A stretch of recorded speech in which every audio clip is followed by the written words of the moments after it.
Get started with our second panel. I'm Mike Berger. I'm the executive director at the Sabin Center for Climate Change Law at Columbia Law School, and I'll just echo thanks that have already been given before to our co-sponsors at Landesa, CCSI, Wake Forest, and the Ford Foundation for all of the amazing work that has gone into putting this event together.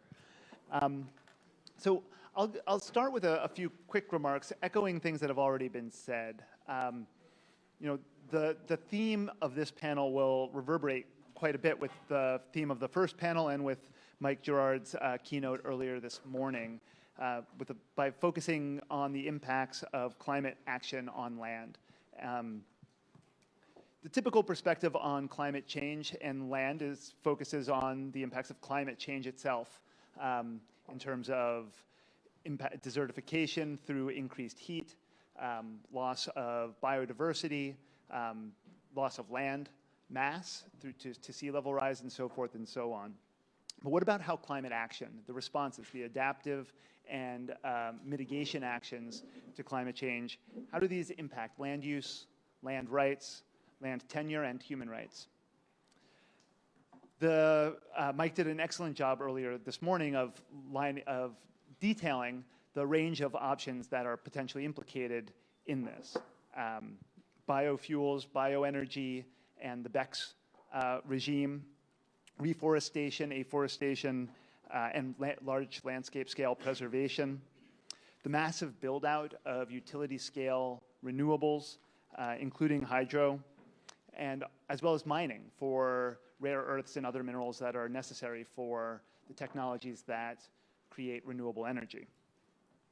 All of these and more create tremendous pressures on areas that are in some or many cases already occupied, already managed, already possessed.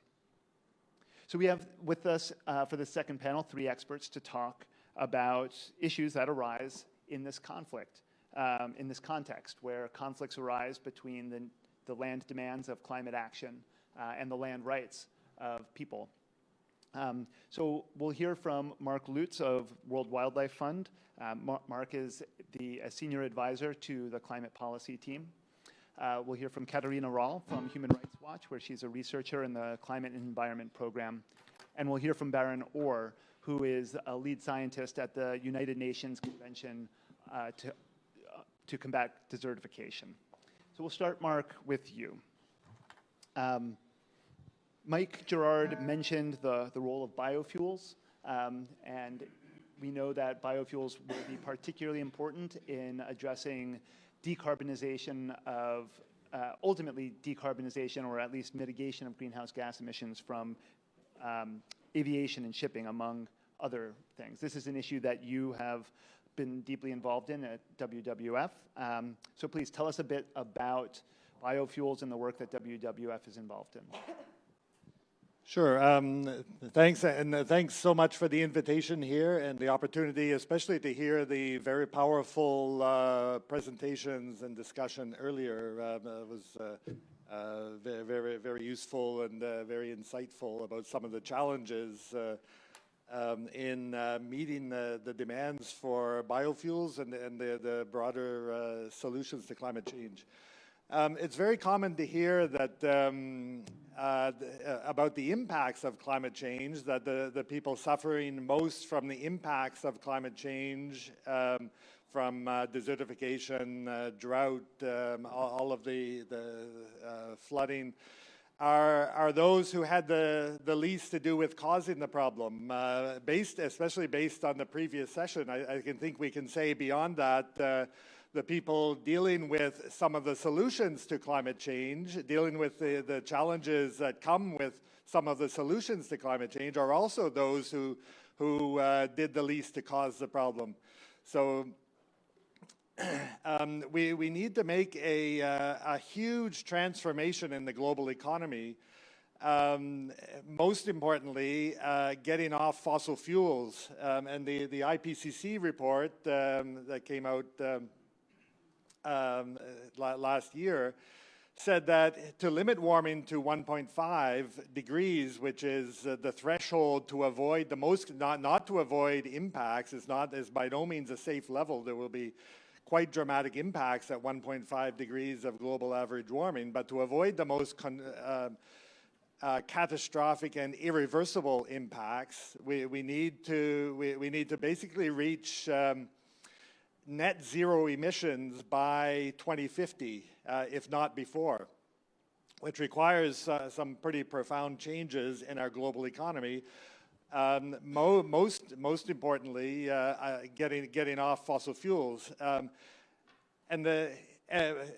beyond that, and it's not just a question of fuels, but we need to shift to a bioeconomy where we get a lot of the raw materials, the products, the fibers, all of the chemicals, the things we get from our fossil fuel-based economy have to come from more of a bioeconomy. And that shift, we have some tough choices. Is it going to be a top-down driven, multinational driven effort that will drive people off their traditional lands, cause all the disruptions and all of that we heard about in the last session? Or can it be a transition that will preserve traditional ways of life, preserve natural areas, forests, all of these things that we absolutely need, and including regenerate forests that we need to avoid the massive dependence on BECCS that our first speaker talked about on bioenergy with CCS. We have what are now commonly called nature-based solutions that can pull carbon out of the atmosphere in the form of natural ecosystems and restoring and preserving natural ecosystems. So that's also an effort we have to make. But I'm going to talk about a couple of sectors that will likely be the most dependent on biofuels, and that is shipping, international shipping and aviation.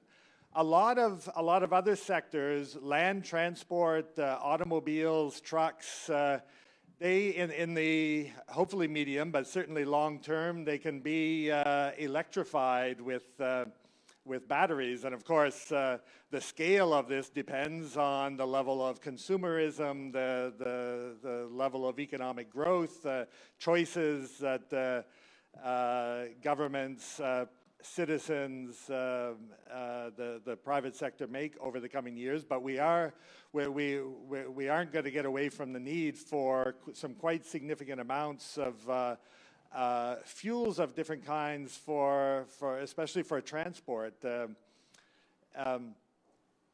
So land transport, trucks and cars can be electrified. Urban transport should transition as much as possible to public transport based on electricity. But this transition to electricity also depends on getting large amounts of renewable electricity. And largely from wind and solar. And electrifying transport has advantages over even biofuels for those areas that can be electrified. Burning all fuels result in some pollution, greenhouse gas emissions. Biofuels until now aren't, the biofuels commercially available aren't zero emissions. If you look at the life cycle analysis, in most cases there's some reduction, 20, 50, 70%, depending on the fuel, but they're not zero. So we should be electrifying as much as possible. Another advantage of electrifying is the amount of space we need to generate the electricity.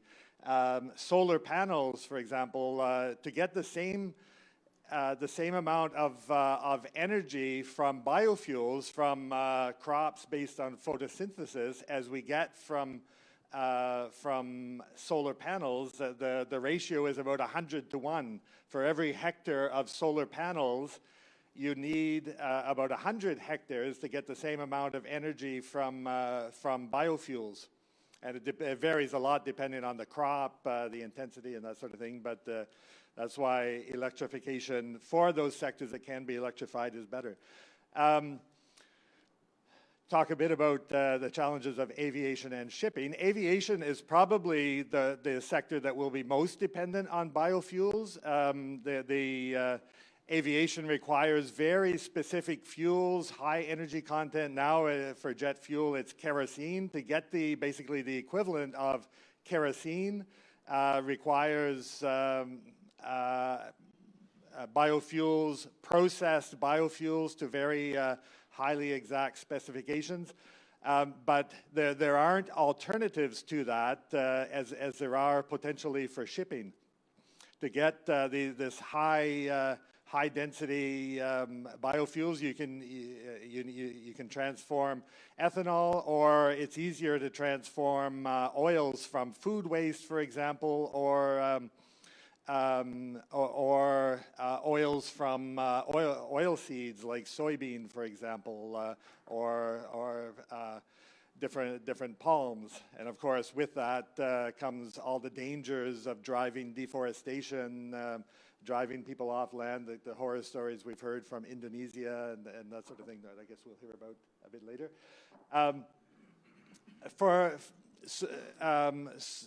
But there's not a lot of alternatives for aviation beyond biofuels. For short trips, there's the potential for electrification batteries, but for long flights, probably not so much. For shipping, there's a potential for much more diversification of fuels. Ship engines can burn just about anything, so you can have even lower quality biofuels or ethanol, or what are called, and you can also use ethanol with fuel cells in ships or other high hydrogen content fuels, even hydrogen itself with fuel cells in ships. But what's most likely the solution for shipping will be what are called electrofuels, fuels that are produced using renewable electricity, like ammonia, for example, is a fuel that's talked about a lot. If you have a supply of renewable electricity, you can use that to produce ammonia, or things like methanol, for example, from pure carbon dioxide stream. If you have carbon dioxide separation, you can use that stream to produce, with an input of energy, to produce electrofuels. So, but a lot of these solutions will take a long time to get developed and commercialized. So in the meantime, if we want to start decarbonizing the shipping sector, a possibility, and some companies are already investing in this, is biofuels. And I work with an initiative called the Sustainable Shipping Initiative, and we've had a series of workshops on the potential, without taking a position on whether it should be biofuels or not, the potential for producing sustainable biofuels, and exploring. Of course, this is a hugely controversial area with lots of different estimates about the potential for biofuels, from crops, from second generation, more advanced biofuels, from cellulosic ethanol, from urban waste, for example, the potential for biogas from urban organic waste. So we're looking at the potential for that. And of course, one of the concerns is exactly this pressure on natural areas, on traditional land uses, on food production. So these are issues we're looking at in this study. I wanted to mention a little bit about, I live in Brazil. I'm from Canada, but I live in Brazil for the last 20 years or so, and some of the experiences there, good and bad. Brazil is one of the largest ethanol producers from sugarcane, and of course the ethanol industry is very bullish about the potential for expansion of ethanol, including into the semi-arid northeastern region with new varieties, drought-resistant. And I suspect there is some potential there, but of course it comes with all the problems. Sugarcane it's kind of a mixed story. There are some positive aspects of it. It's not considered a driver of deforestation. It's mainly in the south of Brazil, in lands that have been in agriculture, generally in agricultural use for a couple of centuries. So it hasn't been driving the expansion of the agricultural frontier, but it does come with the problems of monocultures, single crop dependency for communities and that sort of thing. But it has a much better CO2 reduction impact, for example, than corn ethanol in the US, which barely breaks even in a lot of cases in terms of the life cycle CO2 reduction.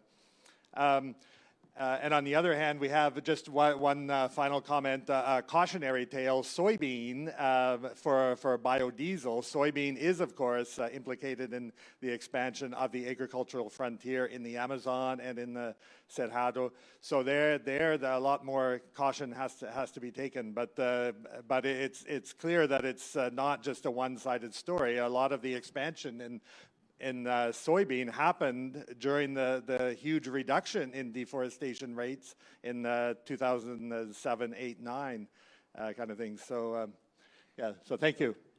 Thank you, Mark, very much. Thanks. So I actually said that I would do this at the beginning of the panel, but I'm going to take a moment to do it now instead. The panelists are curious to know who's in the room. So we'll just do a quick show of hands, and if you fall into one or more of these categories, please raise your hand. We want to know, are there any lawyers in the room? Okay. Any policy pros, NGO types? Okay, we got some of those. Any scientists in the room? All right, there's obviously overlap in these, right? Okay, so Indigenous people and other landholder groups. The panelists, others, okay. And then there was, academics. And finally, media. All right, thank you very much. So that gives us some sense of what's going on in here. Next up, Katharina Rall from Human Rights Watch. Now, Human Rights Watch has obviously been involved for years in documenting the human rights implications and abuses that go along with extractive industry all in places all around the world. And you've been involved in the report that was mentioned during the first panel involving palm oil in Indonesia. So we'll get a chance now to hear, I think, a bit about that report in a little bit more detail and from another, from a slightly different perspective. So, Katharina. Thanks, Mike, and thank you to the organizers of the conference for putting this together, for having me here. So I am a researcher at Human Rights Watch, which is an international human rights organization working in over 90 countries. We do research and advocacy on all types of different human rights issues. And really the goal for us, whenever we do a report like the one we'll be talking about again in a minute, is to end abuses and to do effective advocacy with governments and companies or other relevant actors to remedy existing human rights abuses. I am part of a team within Human Rights Watch focusing really on environmental issues, in particular climate change. And we've heard before, and Mike, you also kind of summarized that again, that there are really various different ways in which climate change impacts directly on human rights issues, but also some of the mitigation and adaptation measures can have impacts on human rights. So it's really for us kind of a broad cross-cutting issue that we feel also is coming up in a lot of our other work. So it's not only about kind of pure, what people might think of as climate change relevant work. And I think in many ways, the work that we've been doing in Indonesia, and I'm so happy that Ruka was here before me and was able to give you really a perspective of what that work has been like over the years. When she said in the beginning, we did a report, but really the report says nothing new because we've known this for so many years. I think that's unfortunately very, very typical of these types of situations that indigenous peoples and local communities have been talking about these impacts for a long time. They've documented them, but it often takes a lot of time off. It's not rare that it's now in 2019 that we get to talk about this here at the UN in the context of the UN Climate Summit. So I think there's unfortunately often, or I don't need it, it's fine. There's unfortunately often a real kind of gap where what's happening on the ground for these local communities is not what is part of the discussions, where some of the measures are being planned, some of the kind of adaptation and mitigation measures are being planned. And so I want to just step for a minute to contextualize that with the work we've been doing on human rights, in particular in the context of kind of global climate negotiations. So as many of you probably are aware, the Paris Agreement, as the first multilateral environmental agreement, actually explicitly references human rights and the need to respect human rights in climate action. So and that framing includes, for example, our discussion here about biofuels. If you think about it in that way, it's very clear. But the other point I wanted to emphasize is that really human rights obligations that governments have they don't hinge on the fact that this is part of the Paris Agreement. These are pre-existing obligations. These are obligations that all governments have internationally, and then many of them have implemented them domestically. So when we talk about the rights of indigenous peoples, when we talk about the rights to food, rights to water, and many other rights that are implicated here, this is really not something that governments can choose and elect which ones they want to respect in a particular case. This is really just to kind of set that as the frame. And this is the starting point, certainly for our work, and what we are hoping to do with a report like the one I just dropped on the floor is to really, kind of advocate for these rights to be implemented. Because frankly, very often the main issue is the lack of implementation. Most governments have great laws on the books, but they're not being implemented in these cases. And so now, in relation to this work that we did with Aman in Indonesia, and I have to say, I was involved in this work because I'm specializing and I'm focusing on climate change, but my colleague, who's our land and women's rights expert, she's really led that work. Her name is Juliana Anoko. In this report, we try to really focus on some of these implementation challenges. So weak laws in the first place to some extent. So some of the challenges that Ruka already mentioned about basically land governance systems where the rights of the tenure rights of indigenous peoples in Indonesia are either not recognized or not implemented. So that's kind of one part. And then really looking very much in detail at the impacts that this has had on indigenous communities. And so to tell you a little bit about the methodology and how we do that kind of work, in Indonesia, we interviewed more than 100 people from predominantly 2 indigenous communities, so in West Kalimantan and then in Jambi in central Sumatra. And we also talked to lawyers, NGOs, government representatives, and also, of course, the companies operating there.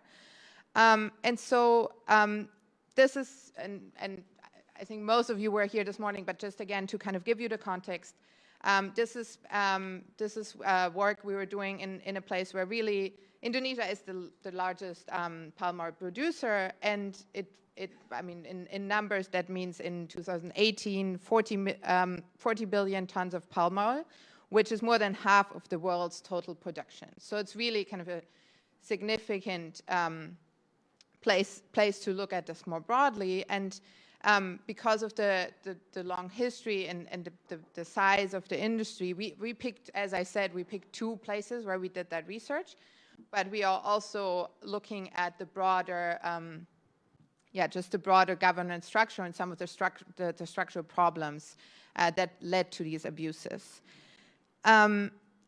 The other kind of connection I want to make is that the land issues surrounding the palm oil plantations in Indonesia, as many of you are aware, are also closely connected to some of the forest clearings and particular also burning, which then has impacts, for example, on air pollution and health of many of the communities living there.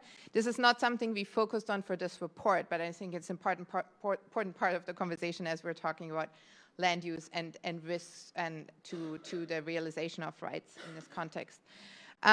So in terms of our main findings, I just want to list a few, but again, this is something that Ruka and many others working on these issues have known for a long time, unfortunately.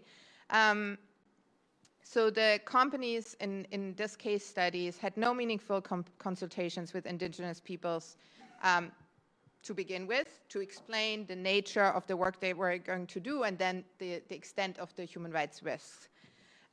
We also found that basically the few conversations that happened didn't occur until after the forests were significantly destroyed. So there were basically most of the consultations that happened weren't meaningful in regards to talking about the actual risks, but also in terms of timing, there was a problem. Because if you don't talk to people until after it happened, there's a few things that you can still change. Another big concern, and we heard a little bit about that already, was that indigenous communities said there's very little left following the destruction of the forests.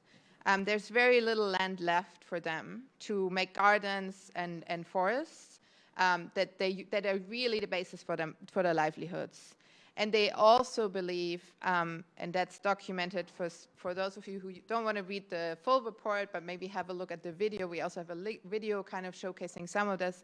They also believe that the rivers they rely on for drinking, fishing, household chores, etc., have become polluted due to some of the impacts from the industry. Another concern is clearly, and we talked about this before, really kind of the land rights and specifically also compensation. And this compensation schemes, it varies a bit from company to company, but it's in general the compensation schemes that were set up do not take into account all the actual use of the forest that indigenous peoples in these areas, again, rely on for their livelihoods. So while some of them may have gotten some compensation, it didn't account for example, the fact that really the forest was the basis for their livelihoods and in terms of food. I want to maybe just come to recommendations from this report and tell you a little bit about the response. The report was launched earlier this week. So the focus of this report and the advocacy is really in making sure that the existing laws in Indonesia that give certain rights, at least to indigenous peoples regarding land tenure, that they're being implemented. There are some positive steps, or at least kind of legal steps that have been taken in that direction, but they haven't been implemented. There's a constitutional court judgment from 2013, and it hasn't been implemented. So it's largely a question of implementation. But we also recommend that there needs to be kind of a broader commission to resolve land disputes, because a lot of these, as I said, a lot of these initial initial displacement that happened, people weren't consulted until afterward, until discussions didn't happen until after it had happened. So there's still many people who've never gotten any remedy. And so there needs to be, even if even if the laws are now being started, if they started to implement them, there would still be many cases that just need to be addressed. And so that's why we recommend a land, some form of mechanism to resolve those land disputes. The last point I wanted to make relates to companies. I mean, this is probably not news to many of you, but companies also have responsibilities under human rights law.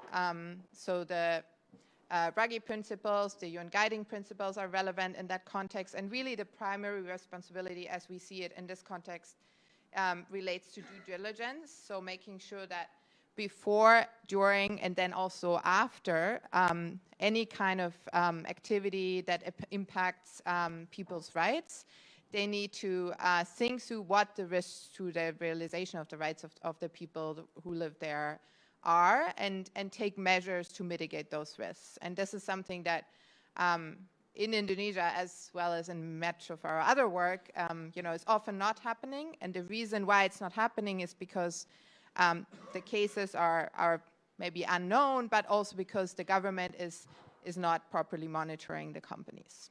So I'll stop here and we talk more about the response in the Q&A. Great, thank you, Katharina. So finally, we'll hear from Barron, or at the UN Convention to Combat Desertification. Over the course of these two panels, we've heard about a large range of problems that have come up in these contexts around the sort of land conflicts over climate mitigation and adaptation measures, from individual pricing and contract terms to recommendations for establishment of a commission to resolve land disputes. So we're working at a number of different scales here. You're coming from the UN perspective, where you're working on, among other things, land degradation neutrality as a principle that's central both to the convention as well as a cross-cutting principle for the Sustainable Development Goals. Share with us your thoughts on land degradation neutrality and the issues around land and climate change. Thank you, and thank all the organizers for the opportunity to be here, and most of all, thank all of you for being here and listening. So I guess to start with, you probably don't know what the UNCCD is because it's not famous like the Climate Change Convention, but it's one of the 3 Rio conventions. It's the one on land. So you have one on climate, one on biodiversity, and one on land. It has a name, desertification, because it was the first global environmental problem to make the press, basically. And it happened in the Sahel, and so the focus was on the idea that maybe deserts were expanding. Of course, that's not the actual science behind it. What we really are talking about here is land degradation in all of its many different forms. So it is true here as much as it is in the Sahel. Land degradation is everywhere, essentially. The convention itself doesn't view this in an independent way. We look at the linkages between land, climate, and nature as fundamental. And so everything that we do in response, and when I say we, remember it's a treaty. So we're a small secretariat. What it really means is 197 parties, 196 countries in the European Union that from time to time agree on different things that must move forward. Decisions with a capital D. You're familiar mostly with the big one, right, for climate change, about 1.5 degrees and 2 degrees. But actually everything that a convention does, even a workshop, is based on some decision that's made in each conference of the parties. And so I'll bring you down that path a little bit here to help you understand. One of the decisions was we requested the IPCC report that Mike talked about earlier, Professor Gerard talked about in the beginning of this whole session. Why? Because it's a major part of the solution, even if it is also 23% of emissions. Where are we going to put the carbon at the end of the day? I mean, are we going to put in the oceans, and are we going to have acidification and all that comes there? Are we really going to do capture that we're talking about there and all the detrimental aspects? Or are we going to leverage the 900 million people that are already on the land and work with them to bring carbon back to the soil, back to vegetation? I mean, it's really pretty simple solution in terms of what we need to do. It's a multiple benefits kind of thing, right? Carbon, we always think of it as the bad thing because it's going up into the atmosphere. But if you have carbon in the soil and in the vegetation that's growing out of that soil, it's not in the atmosphere. That's one. Two, if you don't have carbon in the soil, it's dead. And if the soil is dead, you don't have anything growing above it eventually, right? So all of us are not paying attention to the fact that the chemical fertilizer approach to agriculture is not sustainable, right? And it short circuits the natural biological processes that take place in the soils. So that means over time you're exhausting those soils. You have to have more and more of that chemical fertilizer, making it harder and harder to turn that around and regenerate those biological processes. But as was pointed out in all of the presentations earlier in the morning, we actually know this. I mean, Indigenous peoples and even everybody else knows that we can put biology in the soil and we can make things function.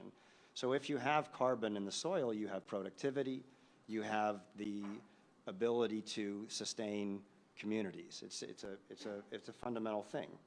So a little bit of background also is that this lack of attention on land doesn't make a lot of sense. I mean, if you look at the IPCC report and you look at the IPBES report, so now it's the Intergovernmental Platform on Biodiversity and Ecosystem Services that came out in May, you will realize that 70 to 75% of the terrestrial land surface of the globe has been transformed from its natural state in some way or another. That doesn't leave a lot left to transform. And what we've done to it, 1 in 4 hectares is no longer useful, no longer usable in the way that we intended to use it for. But the real kicker here is that the transformation process is actually accelerating. It's not slowing down because we're running out of land to transform. It's accelerating because of us, everybody in the room. It's accelerating because we don't know what land that cup of coffee influenced. We don't know at all where our food comes from, as was pointed out with the buffalo example earlier. Now, what does that mean? That means that our consumption patterns are accelerating the degradation process, and a tweet with somebody with my accent can lead to 12 million hectares being speculated on in another country to try and solve a change in the trade imbalance that might come from trade wars, right? Overnight. So that's the trend that it's no longer about a farmer that's poorly managing the land or a pastoralist that's overgrazing the land. That's an understood problem with solutions in hand. What we don't have is a holistic approach, and that's where the convention basically went. The idea basically was we know how to do sustainable land management, restoration and rehabilitation. We're actually highly sophisticated at these tools and technologies, but all of our focus has been on that. But where is the rubber hitting the road? It's happening in the planning process. It's in land use decisions. It's not in land management decisions. It's in what we're going to do next with the land. So the convention, but even before that, the countries of the world at Rio plus 20, so 20 years after these conventions were initiated, they basically said, well, what if we say we're not going to get worse in net terms from where we are today? Now that sounds pretty simple, right? But actually it changes everything, because it means that we can no longer do projects. We can't go out and say we're going to do reforestation here. We actually have to know exactly where to do reforestation in each ecosystem type, to optimize the whole mix of interventions that we might have so that we actually put it in exactly the right place, because we don't have the resources to do it everywhere. So I'll give you a very simplistic but very common example. Imagine an urban area with degraded land over here and agricultural land over here, and you're going to have growth. Where is it going to go? 90% of the time in almost every country in the world, where is the growth going to go? In the agricultural land. So you're automatically, in LDN, in land degradation neutrality, you're automatically going to have a loss in your accounting of that, because you're going to lose ecosystem services, food, and you're doing nothing with the degraded land, right? So you're not even pursuing that.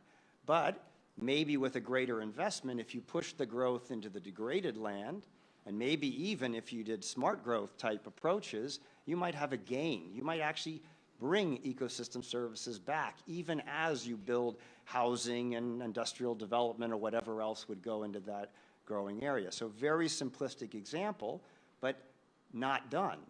Find me an example of a planning process where municipal planners, agricultural planners, and conservation planners are in the same room and are optimizing these decisions. The Biodiversity Convention applauds the fact that they have met their target for protected areas, okay? Think about this. A study came out not too long ago that demonstrated that the biodiversity that was obtained through that protection was nowhere near as high as it could have been if it was strategically placed. So you could have had a smaller footprint of protection with much higher biodiversity. Or another way to put this, there is a very optimal place for that habitat corridor. And if we were to argue that we want that habitat corridor to be in that place, we could navigate other trade-offs. We could say, look, if you give us this, then over here we could deal with agriculture, and over here we could deal with other demands on the land. Last comment here is that to do this, the convention, the country said, it's a nice marketing idea, but how do you frame this scientifically? So they tasked us to create that scientific conceptual framework. And if you look it up, you'll realize that the language is not familiar. You're not going to see words like offsetting inside this agreement. Why? Because the convention is entirely voluntary, and any words that would create controversy would mean it would never get adopted. So we say counterbalancing instead of offsetting. And instead of accounting rules, we say guiding principles. But what are those principles? They're the same ones that were requested just a moment ago and in the earlier discussion this morning about land tenure, about protecting human rights, about ensuring that we don't consume one ecosystem type and sacrifice it for another, environmental social safeguards, basically. Well, this is endorsed, and I realize it's all voluntary, but nevertheless, 122 countries are doing it. Guess what? Which ones aren't? The developed countries are not. But those that know from the ground up what's at stake here are recognizing that this potential is there. And I guess what I would suggest is that if we leverage that, we have a frame within which a lot of the other issues that were described in the session so far have been brought to the table. Thank you. Thank you so much, Barron.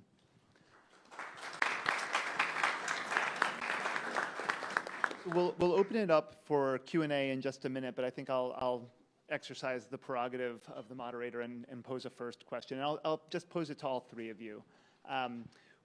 Each of you sort of asked us all to step back from the direct issue, right, to provide more of a sort of technical and a technical context for what's behind the energy transition when it comes to shipping and aviation and some of the science that goes into that and some of the drivers of that.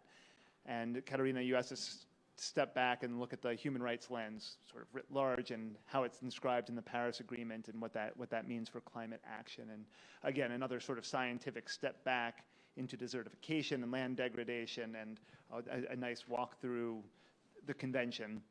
and how this matters in this particular context. So we've seen a number of problems that come up, and at least the beginnings of a number of solutions, including the recommendations of the Human Rights Report. And I'd like to focus on that solutions bit. And I know, Mark, that in our conversations before, you mentioned that the ethanol case in Brazil offers a really good case study, but there's other work in Africa that WWF has been doing where there are some key lessons learned. And I know that there's more in the report, and I know that there's more going on at the UN. So I guess, in short, I'd like to ask each of you to identify 2 key recommendations that you think would be useful to help ensure land rights are protected and land tenure is protected in the particular context of climate action. Mark, would you start us off? Okay, I think you mentioned, I think you touched on the issue of traceability of products, and I think that that's important.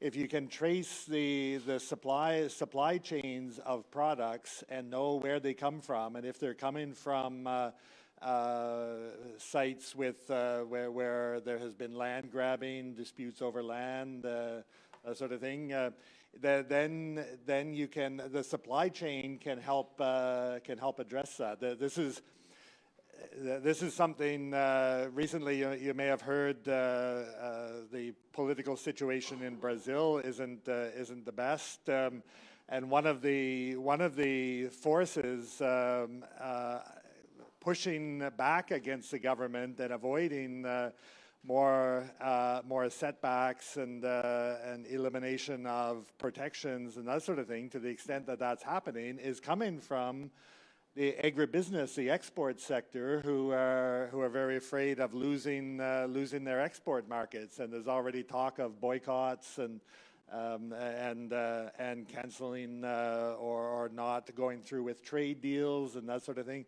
So this can have a huge impact, and the more that can be targeted to particular sites and places, the better. So traceability, certification, supply chain tracing, that's very important. And of course, the other that I think is probably obvious to everyone is land title and government policies to defend traditional land uses and turn that into title. And that's in most places, that's a very political issue.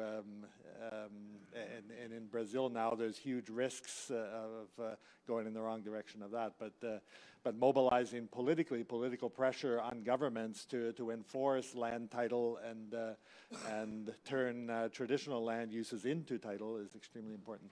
Great, thank you. Katharina?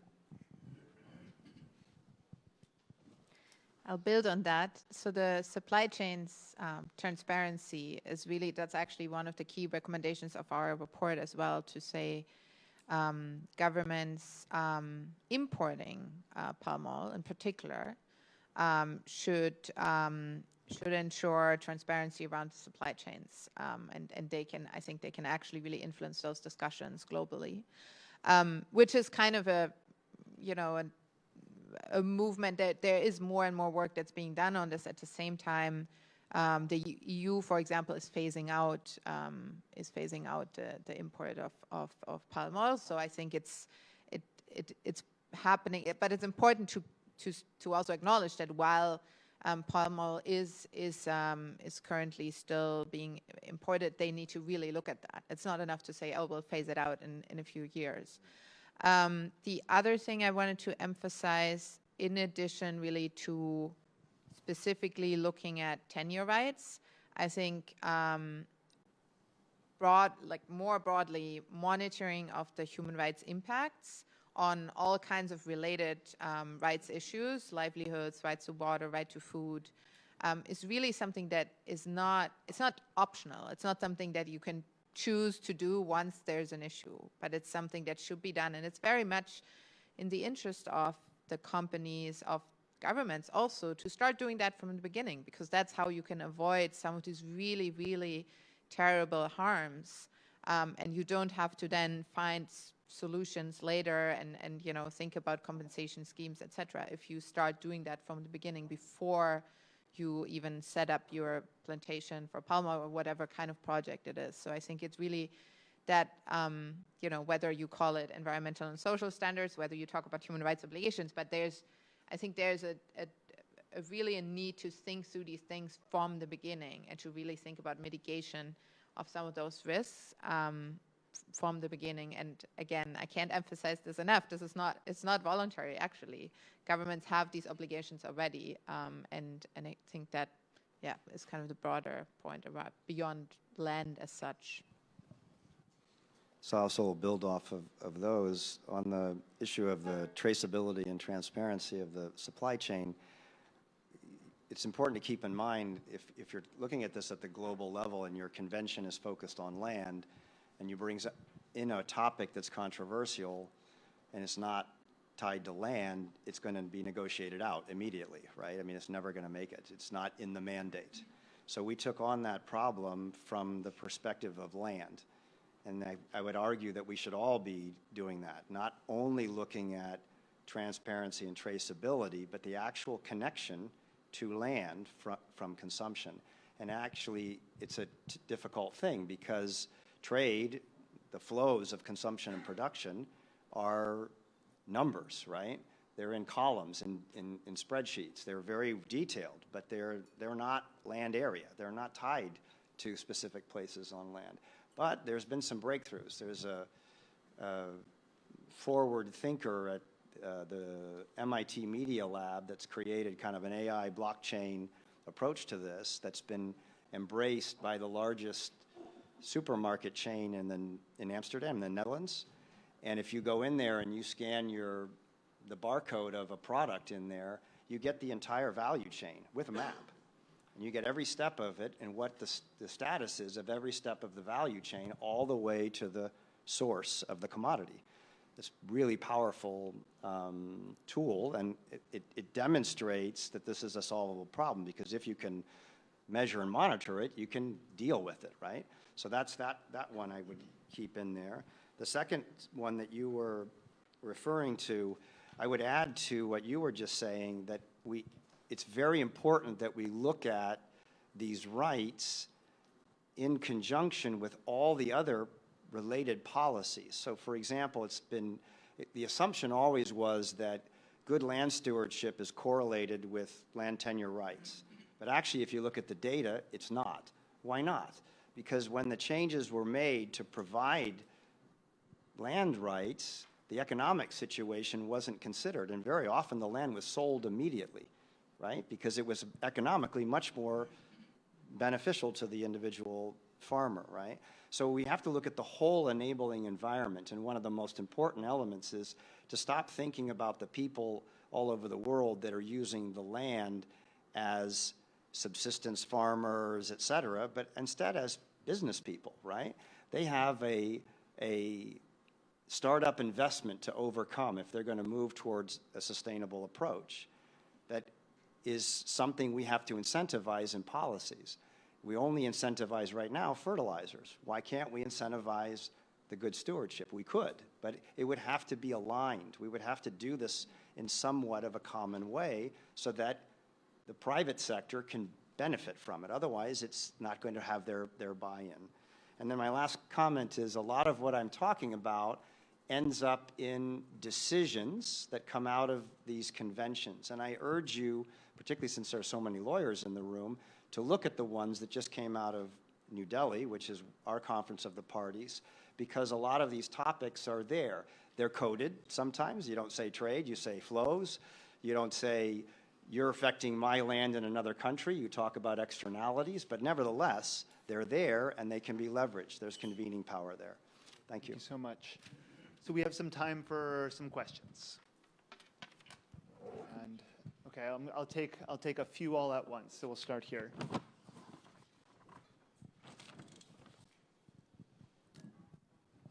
Hi. Is that working? We've been talking, my name is Harriet Resnick, and I'm involved in the ICC Banking Commission Sustainable Trade Finance Working Group. So we're very interested in issues about certification authorities as a possible way to mitigate the negative impacts of agricultural supply chains. And we talked a little bit about demand and consumption as a driver of some of the practices that end up resulting in deforestation and human rights violations. How can we create criteria? Can we rely on certification authorities, for example, to monitor and incentivize good practices, or do there have to be pressures put on from the consumers of these goods to really drive improvements? Great. Other questions right here?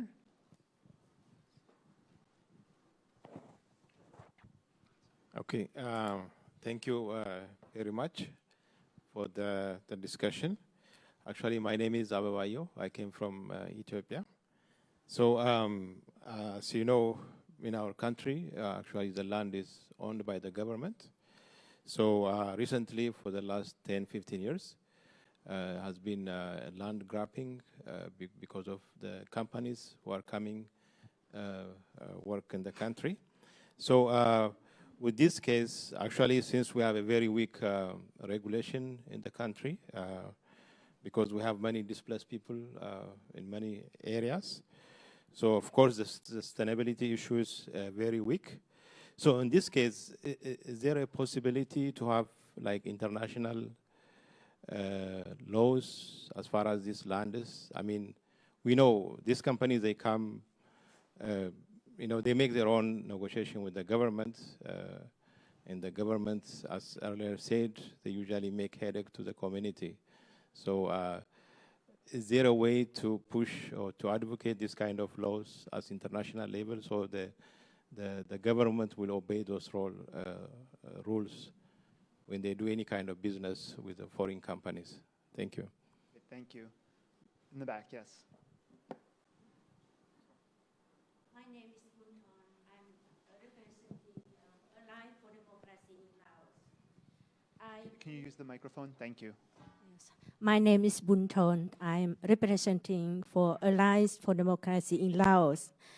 I will ask you about land right. We have major problem with land grabbing in our country, in Southeast Asia. The government work together with foreign investors. They make land leasing for long time, for 90 years land leasing. Now, in our country like Laos, more than 13% land is now to land leasing. This land is for deforestation, for many dams, for many dams, flood disaster, and so on. But the people don't have right of human right to speak. The government controls social media. The people don't have right to protest something. The government arrested the people. I have some question for you. How can we stop the land grabbing? It is not only in Laos, in my country, but the same problem in Cambodia, Vietnam, in Southeast Asia, in South Africa or South America, the same time. I think we need international law and we need implementation against land grabbing. Thank you. Thank you very much. So we'll take one more question here, and then we'll give you all an opportunity to respond.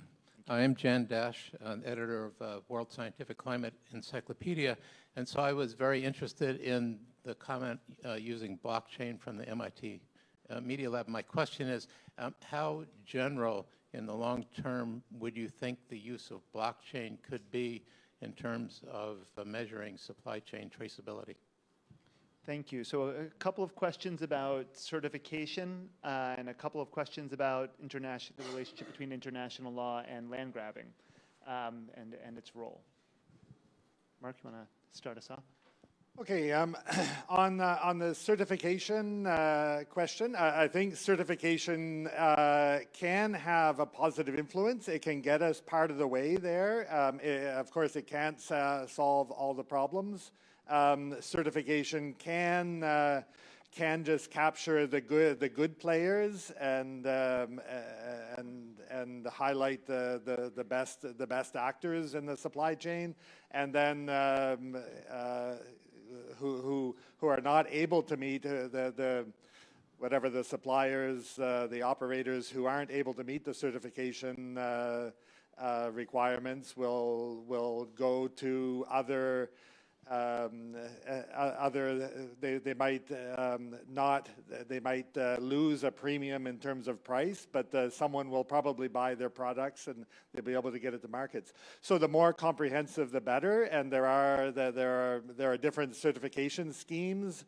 Some of which are better on human rights, land use issues than others. Some focus on special areas more than others. But I would say yes, it can certainly contribute to transparency and help.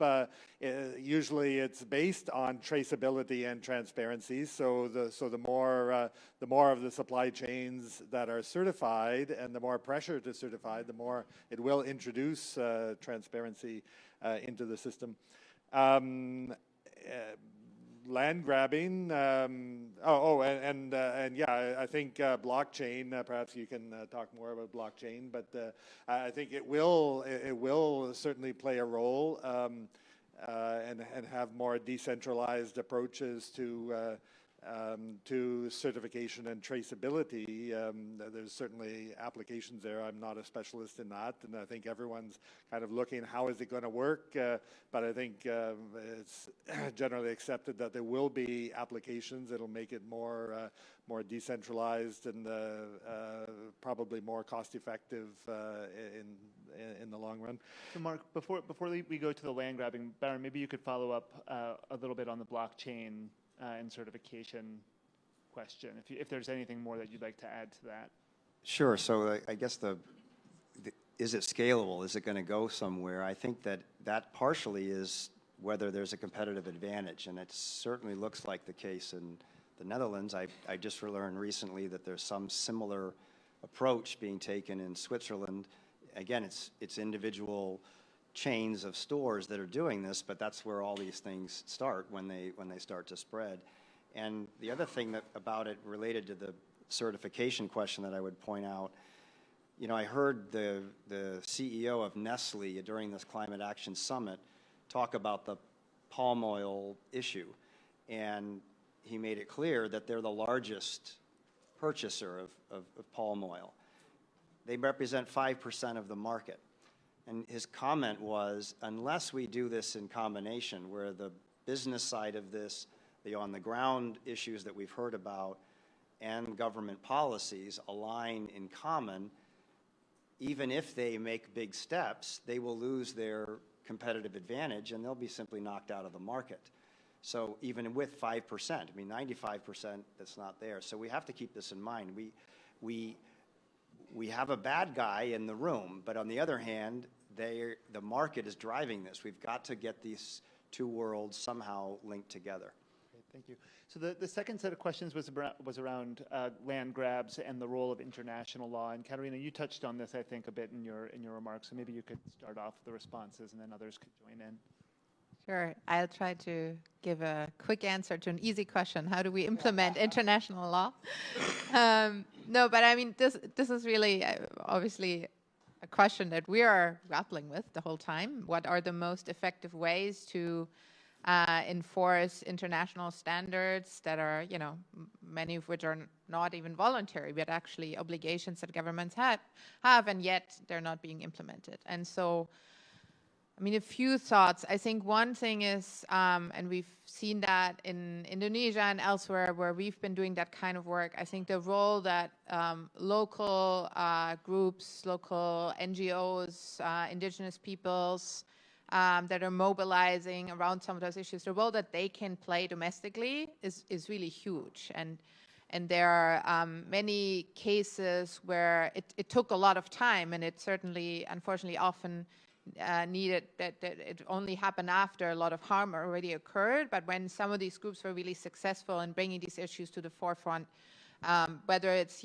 through domestic courts, whether it's through national human rights institutions, whether it's to just doing a lot of media work and putting pressure on whether it's the government or companies that are not respecting those rights. So I do think there are many positive examples, but of course we don't want to say, okay, that's not good enough, because these abuses occur and keep occurring everywhere. And so beyond that, I'd say, there's definitely a need also, I think, for more coalitions and to work. For example, we have now research in different countries where local groups are looking at abuses in the context of palm oil. And I think one thing that has proven really helpful is to also connect some of those groups working on similar issues in different places, and then also globally and locally. And I think we see more and more of that, but the reality is also that a lot of the